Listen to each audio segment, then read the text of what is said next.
Coba lu bayangin dah, nonton film kagak ada dialognya. Kayak gimana tuh? Halo, balik lagi dengan gue di sini Tegar Irsyad. Film kali ini, film yang akan gue bahas, film yang ada di Netflix, baru aja tayang ya 3 hari yang lalu kurang lebih. Dan film ini sempat gue kira ini film dari Jepang nih, film yang sempat rame di akhir tahun gue kira awalnya, tapi ternyata ini film yang memang judulnya sama aja gitu. Dan film yang akan gue bahas kali ini adalah film Monster.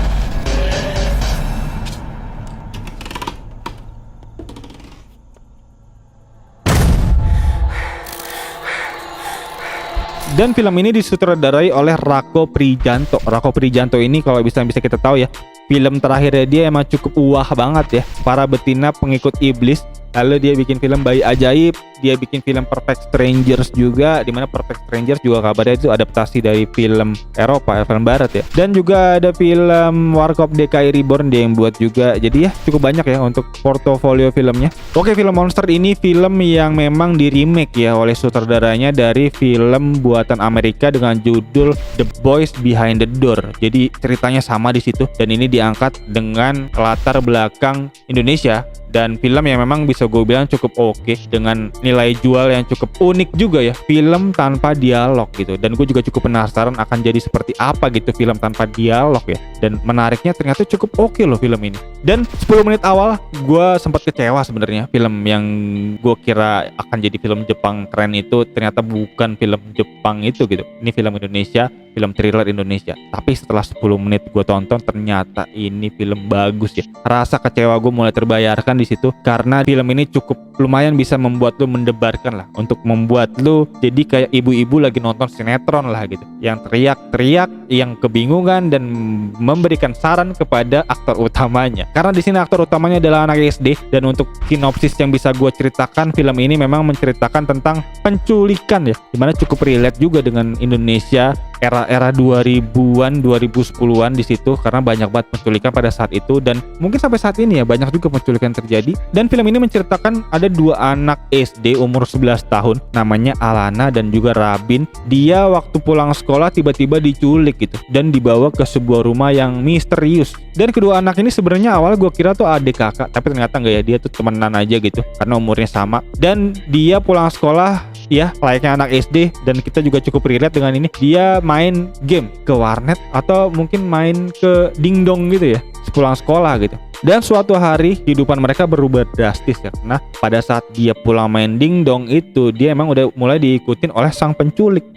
yang memang diperankan oleh aktor yang cukup oke, yang cukup terkenal juga, yaitu Alex Abad ya di sini ya. Dan memerankan Alex ya di film ini sama namanya. Dan dia ini memang penculik gitu, dan dia mempunyai istri namanya Marsha Timothy mungkin ya, karena nggak disebutin juga namanya. Tapi di sini diperankan oleh Marsha Timothy, yang dimana kita nggak perlu ragukan lagi kemampuan Marsha Timothy dalam mendalami sebuah karakter. Ini luar biasa keren banget menurut gua. Dan juga ada pemeran anak bocah SD ini yang cukup bisa gue bilang oke banget. Dan ini film tanpa dialog, mau nggak mau harus dengan mimik wajah lah dia berdialog ya. Dan ini menurut gue cukup berhasil, cukup oke. Dan juga ada Sultan Hamonangan nih, artis cilik temennya si Alana, yang mana Anantia Kirana ini memerankan sebagai Alana, dan Sultan Hamonangan ini memerankan sebagai Rabin. Dan dia diculik oleh Alex dan dibawa ke sebuah villa terpencil di pegunungan ya, dimana setupnya ada di kayak di puncak ya, di wilayah Bogor. Dan singkat cerita, si penculik ini memang sudah mentargetkan anak cowok aja gitu sebenarnya, karena awalnya juga kan yang diculik cuma Rabin doang ya. Tapi si Alana ini tiba-tiba memergoki si Alex ini dalam menculik si Rabin. Dan mau nggak mau si Alex harus segera menculik Alana juga, karena memang nggak mau tiba-tiba terungkap gitu identitasnya. Dan singkat cerita, si Rabin ini dibawalah dia ke ruang penyekapan ya, yang dimana si 2 anak ini kan diculik dengan mobil dan dibawa melalui bagasi belakang ya. Dan yang diambil untuk disekap itu cuman si Rabin doang, dan si Alananya enggak. Dan singkat cerita, Alana berhasil membebaskan diri ya di belakang mobil itu. Dan dengan dipenuhi rasa ketakutan ini, akhirnya dia berhasil lolos ya di situ. Tapi yang menariknya, dia ternyata cukup setia kawan dan nggak bisa meninggalkan Robin yang masih tertawan gitu. Dan Alana yang saat itu dipenuhi dengan rasa ketakutan, akhirnya memberanikan diri untuk bisa kembali ke villa tersebut untuk menyelamatkan temannya si Rabin, sahabatnya. Dan singkat cerita, dengan tekad kuat film ini menggambarkan si Alana ini yang berusaha untuk bisa membebaskan si Rabin gitu. Bocah 11 tahun, bocah kelas 6 SD ini bisa gue tangkap, berusaha untuk membebaskan anak temannya ini dari penculik sadis. Luar biasa ya ini perjuangannya pastinya. Dan untuk teman-teman yang pengen tahu apakah Alana berhasil atau enggak, bisa langsung ditonton aja filmnya karena gue gak mau spoiler tentunya. Dan langsung aja gue masuk ke plus minus film ini, ya dimana plusnya dari film ini gue cukup terhibur ya, cukup terbawa oleh atmosfer yang dibangun oleh film ini. Dan film ini berhasil gitu membangun atmosfer untuk bisa penontonnya ya berteriak sedikit layaknya ibu-ibu nonton sinetron ya, dan memberikan saran ke para aktor-aktor yang ada gitu. Karena di beberapa kesempatan ada tindakan-tindakan Alana ini emang sedikit agak di luar logika gitu, karena juga namanya film thriller ya, mungkin emang sengaja dibangun seperti itu. Dan ya gue rasa ini berhasil membangun rasa mencekam yang ada gitu. Jadi di situ poin plus yang bisa gue kasih. Dan untuk poin plus selanjutnya yang bisa gue kasih adalah beberapa shot film terkenal ya, kayak The Shining. Ada shot dimana penjahat yang nongol dari pintu ini ditongolin lagi di sini melalui Marsha Timothy. Itu juga poin plus mungkin bisa gue kasih karena ini adaptasi yang cukup unik dan juga ATM ya, amati tiru modifikasi. Dan juga ditambah lagi setup tempatnya ini gue rasa cukup menarik, cukup oke. Dan gue bisa sedikit flashback mengingat bahwa ini setup yang mirip-mirip sama Pintu Terlarang juga gitu. Ditambah lagi pemerannya Marsha Timothy juga ada lagi di sini. Jadi ya gue cukup kasih poin plus di situ. Dan poin plus selanjutnya yaitu adalah keberanian sang sutradara untuk bisa memberikan signature-nya dia, yaitu film tanpa dialog. Dan itu menjadi nilai jual mungkin bisa gue kasih di sini, dan nilai plus bahwa ternyata bisa loh film Indonesia seunik ini gitu dan juga semenarik ini. Dan setelah poin plus yang bisa gue sampaikan, tentunya ini film nggak bisa lolos dari poin minus yang ada ya, karena ada beberapa poin minus yang bisa gue kasih di sini, yaitu adalah beberapa lubang di plot cerita yang ada gitu. Salah satunya adalah pemeran utama kita yaitu Alana yang beberapa keputusannya bisa dipertanyakan ya, walaupun memang sebenarnya ini ada alasannya dan bisa gue terima juga alasannya, yaitu ya ini namanya anak SD ya, kita nggak bisa samakan gitu untuk kognitifnya dia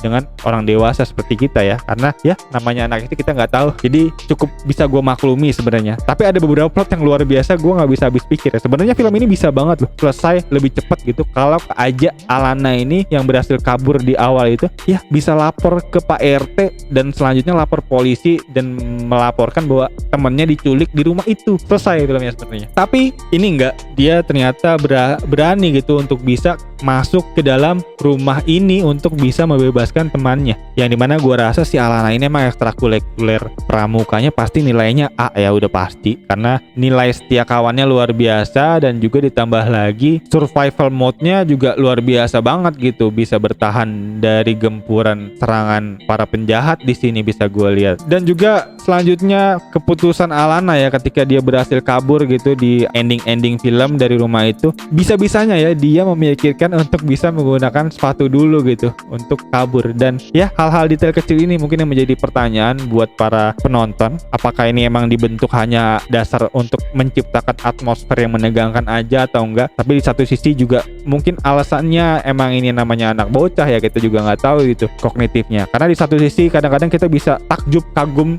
dengan si Alana ini karena cukup heroik dan bisa cukup tangguh ya sebagai bocah SD, tapi di satu sisi kok ada beberapa keputusannya cukup agak aneh ya, dan itu mungkin hal yang bisa dimaklumkan. Dan poin minus ini ya mungkin itu bisa gue berikan untuk poin minus. Di beberapa plot cerita yang ada masih ada lubang sedikit mungkin, tapi overall film ini oke banget. Dan untuk penilaian dari gue, film ini bisa gue kasih dari plot ceritanya 4,5/5, dari karakter para pemainnya bisa gue kasih nilai 2,5/3, karena ini film gue bisa bilang cukup keren banget dari segi pendalaman karakternya. Gue nggak bisa habis pikir ya, ada nih cast bocah SD, dibilang filmnya tanpa dialog dan harus bisa berbicara dengan mimik wajah. Itu mungkin susah ya, apalagi castnya bocah SD. Kalau castnya kayak Marsha Timothy mungkin ya oke, bisa ya. Kayak si Alex tentunya bisa juga karena aktor-aktor kawakan. Tapi untuk anak SD gue rasa pasti susah. Dan film ini mampu dan berhasil ya membentuk dua bocah SD ini untuk cukup berhasil membawakan karakter yang ada hanya dengan mimik wajah yang ada gitu. Jadi gue cukup patut kasih poin plus di situ. Jadi gue kasih nilai untuk pengkarakteran 2,5/3. Dan untuk visual yang ada gue bisa bilang visualnya cukup oke, setup tempatnya cukup oke, tapi di beberapa tempat masih ada hal-hal yang cukup menjanggal dari penglihatan gue. Di salah satu scene yang ada gue lihat salah satunya yaitu scene mobil terbalik. Itu mungkin gue rasa ada satu scene yang hilang ya, karena bisa gue lihat mobil terbalik itu dengan posisi mobil yang sebelum terbalik itu ada gap yang cukup gede, tiba-tiba aja terbalik gitu. Jadi ya itu mungkin hal-hal detail kecil aja yang bisa menurunkan scoring visual dari gue. Dan skor untuk visual dari gue di sini gue kasih nilai 1,5/2. Jadi total nilai yang bisa gue kasih final verdict untuk film ini adalah 8,5/10, dan film yang cukup tinggi nilainya dan cukup jadi rekomendasi yang cukup oke untuk teman-teman semua tonton ya tentunya. Dan ya ini film seru banget dan bisa gue jadikan film thriller teroke lah di bulan ini film Indonesia. Dan untuk teman-teman mungkin yang punya masukan atau mungkin punya pendapat lain dari film ini, bisa feel free banget loh untuk tulis di kolom komentar di bawah. Dan untuk teman-teman mungkin yang punya request film-film lain ya untuk bisa gue review, bisa feel free juga untuk tulis di kolom komentar di bawah. Dan kayaknya itu aja. Sekali lagi thank you buat yang nonton, dan as always seperti biasa gue Tegar Irsyad.